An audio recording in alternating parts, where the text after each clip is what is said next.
Ladies and gentlemen, there's something that most people overlook when discussing or addressing the Mar-a-Lago raid by the Federal Bureau of Investigation. Let's read a couple of articles really quickly. CNN, Trump considering releasing surveillance footage of FBI Mar-a-Lago search. Independent, Trump may release surveillance footage. Then you have an article saying that he was watching in real time. So that's an independent article also that says while he was in New York. So Eric Trump says Trumps will share the tapes. That's a Business Insider article.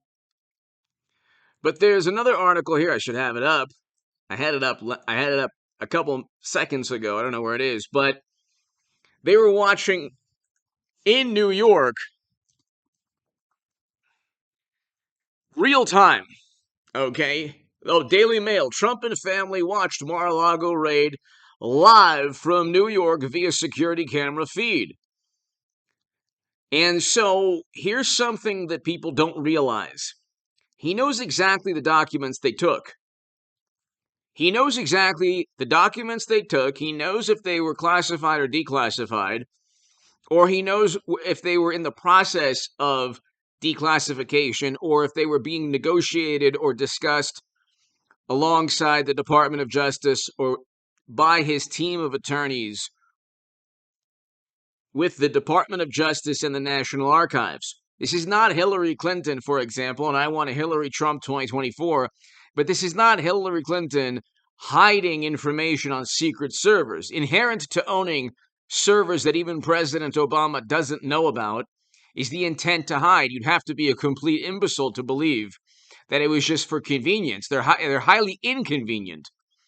And so James Comey, and I did 2 segments on this, stated, although there's potential violations of the law, we just couldn't find intent or some kind of fictitious, imaginary, reasonable prosecutor who would indict.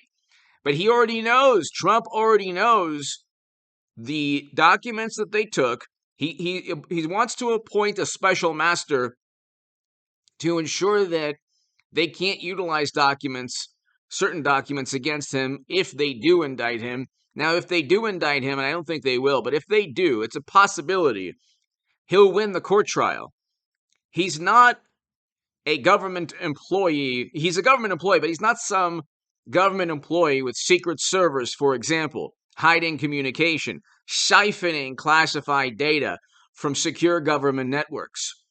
How do you get the ability to look at top secret or special access program intelligence on a server that does not have a .gov or is not connected to the U.S. government? How did Clinton's team transfer top secret and classified data? But also, how were they able to look at government data, classified data, but government officials weren't able to look at what was on her servers? How did that work out? Usually when you're connecting a group of servers in one network, they all have access to one another. But with Clinton's servers, nobody had, even President Obama didn't, although he did because he emailed his Secretary of State, obviously. And Cheryl Mills, Clinton's attorney, stated, the president knows. And I wrote an article about that in the Daily Caller. Hit subscribe to this channel, ladies and gentlemen. Hit subscribe to the Stock Market Crash channel. I have a segment out tonight on the Stock Market Crash channel. Market completely tanked, and it'll continue to tank. And the recession will continue. We're very likely looking at a third quarter of negative growth. It's almost certainly going to get worse before November, not better.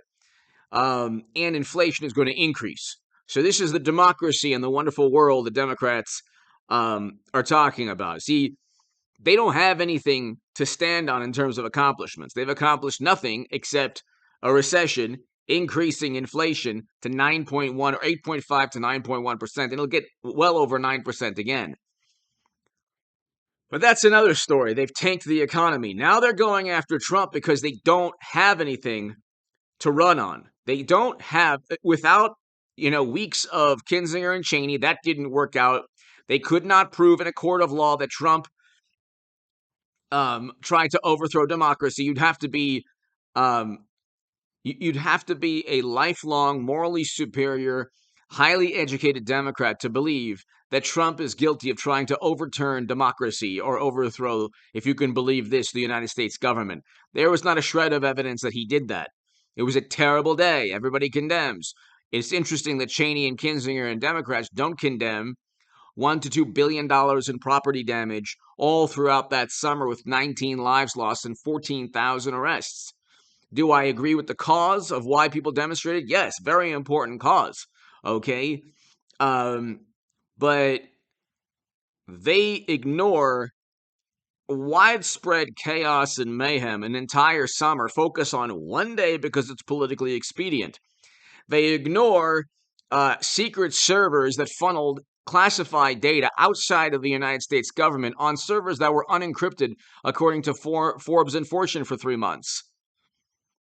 And there's just two tiers of justice, but there's also a double standard.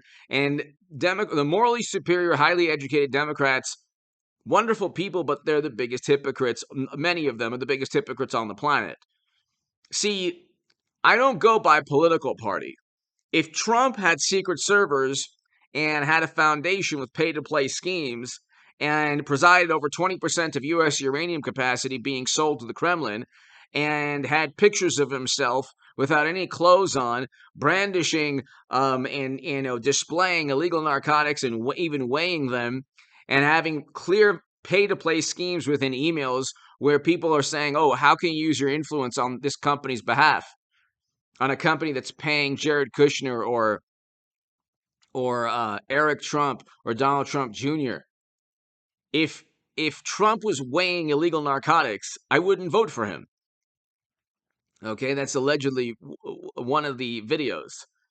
But if he was meeting with business partners and the West Wing and forcing out a prosecutor because it benefited one corporation that was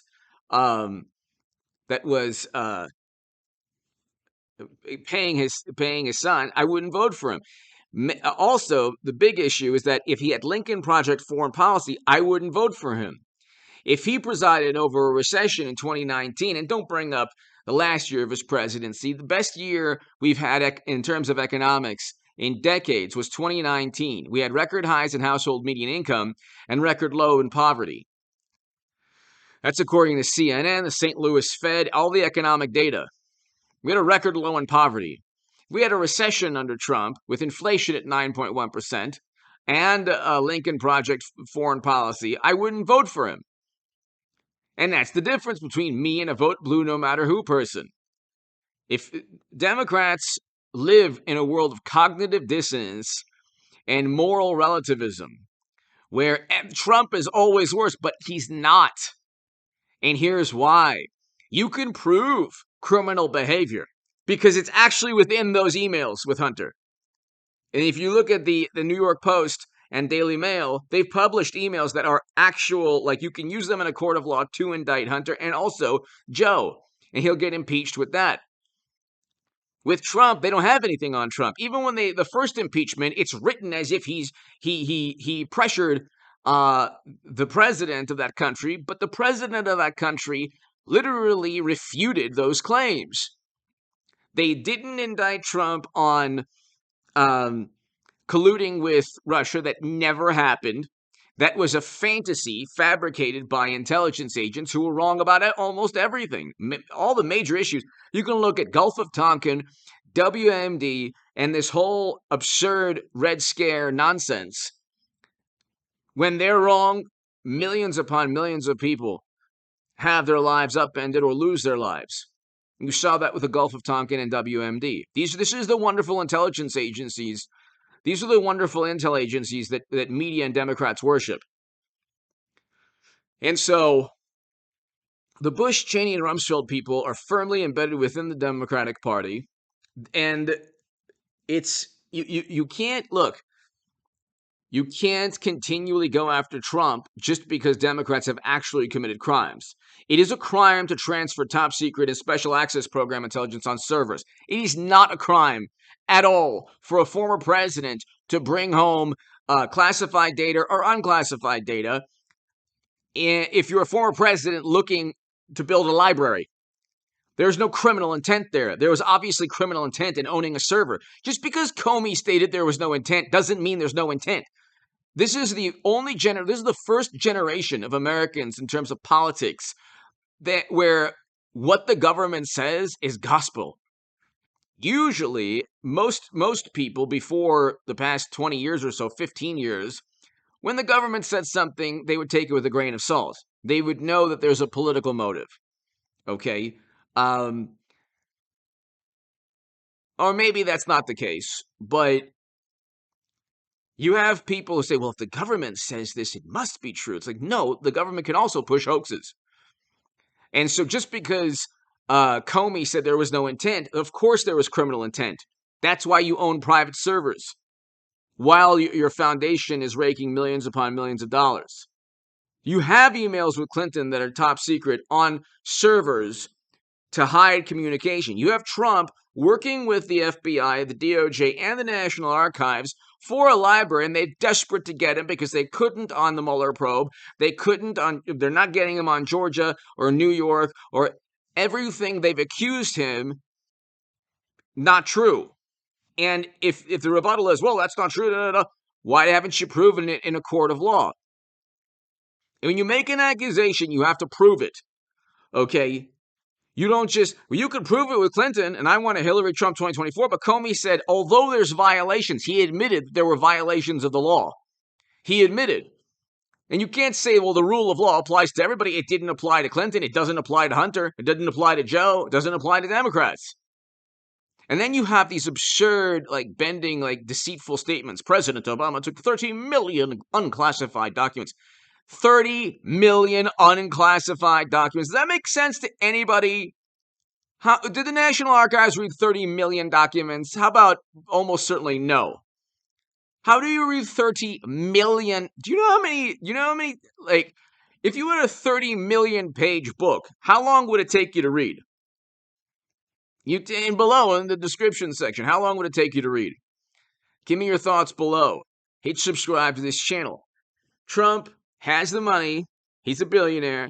He has the evidence, the video footage, but it hasn't committed a crime. And this is all kryptonite to the Democratic Party and government. Give me your thoughts below. And he has video footage. He knows exactly what they took. Hit subscribe. I'll be back in a couple of hours. And go to the Stock Market Crash channel right now. It's below in the description. And pin comment. And go to H.A. Goodman's other channel. Thank you. Hit subscribe there if you want to become a member. Become a member of this channel. If you want to read my writing in The Hill, the Huffington Post Salon, the Jerusalem Post, the Federalist, go to hagoodman.com. Thank you.